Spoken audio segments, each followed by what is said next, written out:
দেখো বন্ধুরা, ভাজা উঠছে আজকের মেনু। আজকে শুরু করেছি রান্না দিয়ে। দেখো উঠছে, ভাজা হচ্ছে, কাশি হচ্ছে। আর এদিকে প্রেসার কুকারে মটর ডাল সিদ্ধ বসিয়েছি। আর এদিকে হবে, দাঁড়াও দেখাচ্ছি, সব পুরো অপরিষ্কার আছে। মটর ডাল আম দিয়ে করবো আজকে। আমটাকে একটু নুন দিয়ে ভিজিয়ে রেখে দিয়েছি, বুঝেছো। আর এদিকে এই যে পার্শে মাছ, এটা দিয়ে সর্ষে পোস্ত আর টক দই দিয়ে করবো এটা। আর এদিকে শশা আর পেয়ারা আমি কাটবো, এটা খাবো।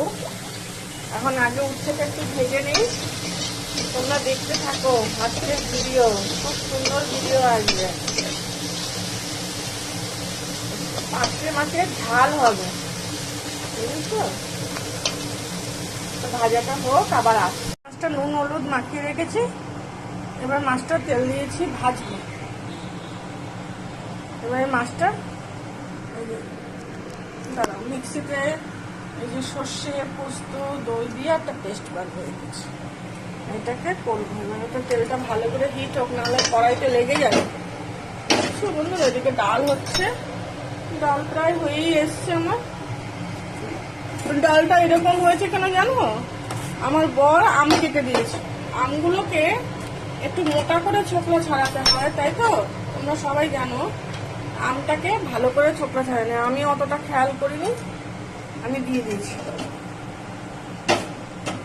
ঠিক আছে, পার্শে মাছটা ভেজে রেখে দিয়েছি লাল লাল করে। এবার কড়াইতে আমি কালো জিরে ফোড়ন দিয়েছি, কালো জিরে ফোড়ন দিয়েছি। ফোড়নটা হয়ে এসছে। এবার এই যে পোস্ত দই আর সর্ষের ব্যাটারটা গুলে রেখে দিয়েছি। এবার এটা আমি তেলের ভেতরে দিয়ে দেবো। এবার এই বাটিটা ধুয়েও একটু জল দেবো।